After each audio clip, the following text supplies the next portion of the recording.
BRS భవన్లో నిరంజన్ రెడ్డి మాట్లాడుతున్నారు. Live లో చూద్దాం. ఏర్పడినా సరే రెండు రాష్ట్రాలైనా సరే కింద ఉన్నటువంటి దిగువన ఉండేటువంటి ప్రాంతాలకు నీటికి ఇబ్బంది ఉండదు. ఈ దురుద్దేశంతోనే ఆనాడు కిరణ్ కుమార్ రెడ్డి గారు వారి ప్రభుత్వం ఆంధ్రప్రదేశ్ ప్రభుత్వం జీవో ఇచ్చింది. అది ఇప్పుడు ఆ జీవోను ప్రామాణికంగా తీసుకొని తెలంగాణ వచ్చిన 10 ఏళ్ల తర్వాత ఈరోజు మీరు అక్కడ జూరాల మీద నుంచి మేము కెనాల్ లిఫ్ట్ చేసి నీళ్ళు ఇస్తామంటే అది కూడా 1,00,000 ఎకరాలకు నీళ్లు మనం తలపెట్టినటువంటి కెనాల్ ద్వారా 1,50,000 ఎకరాలకు వస్తాయి నీళ్లు. కొడంగల్కి వచ్చే, నారాయణపేటకు వచ్చే సర్వం సిద్ధంగా ఉంది.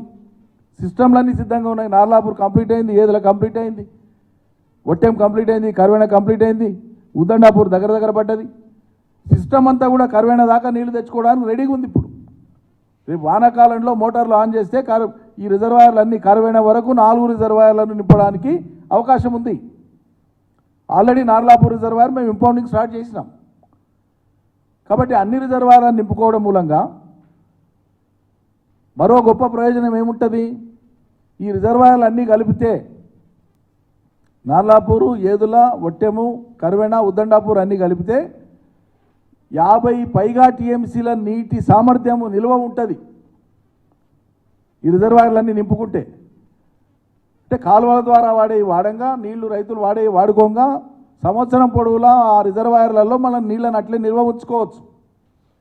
50 టీఎంసీల పైచిలకు నీళ్ళని నిల్వ ఉంచుకుంటే పాలమూరు జిల్లాలో ఉపరితల సముద్రమే కదా పాలమూరు జిల్లా అంతా కూడా, ఎంత భూగర్భ జలం పెరుగుతుంది? ఆ ఒత్తిడికి 50 టీఎంసీల నీటి ఒత్తిడికి భూగర్భ జలం ఎంత అమోఘంగా పెరుగుతుంది. ఇప్పటికే చెరువుల ద్వారా, కుట్టల ద్వారా, చిన్న చిన్న రిజర్వాయర్ల ద్వారా, చెక్ డ్యాముల ద్వారా పాలమూరు జిల్లాలో భూగర్భ జలం అద్భుతంగా పెరిగి వచ్చింది. ఇదే 50 టీఎంసీలు పాలమూరు, రంగారెడ్డిలో ఉండేటువంటి రిజర్వాయర్స్ ద్వారా నీళ్ళని నింపుకుంటే రేపు వచ్చే సీజన్లో అద్భుతంగా భూగర్భ జలం పెరిగి మళ్ళీ అదనపు ఆయకట్టు కూడా వస్తుంది వినియోగంలోకి.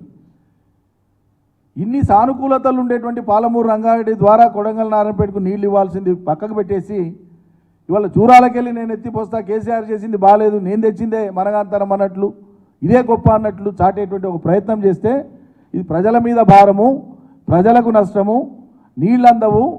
రైతులు, ఒక ప్రాంత రైతులు, మరో ప్రాంత రైతులు, ఉమ్మడి జిల్లాలో ఉండేటువంటి వాళ్ళు, వివిధ ప్రాజెక్టుల కింద ఉండేటువంటి వాళ్ళు పరస్పరం అనుమానాలు పెరిగి భేషజాలు పెరిగేటువంటి ఒక ప్రమాదం ఉంటుంది, వైషమ్యాలు పెరిగే ప్రమాదం ఉంటుంది నీళ్ళ కోసం. దయచేసి దానికి ఆస్కారం ఇవ్వవద్దు అని చెప్పి విజ్ఞప్తి చేస్తూ ఉన్నాం.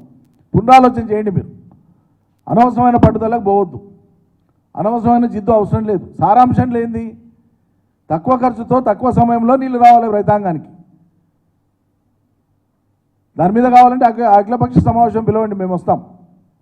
మా పార్టీ నుంచి రావాల్సిన వాళ్ళు వస్తారు, అన్ని పార్టీల నుంచి పిలుద్దాం, నిష్ణాతులైన ఇంజనీర్లను పిలుద్దాం.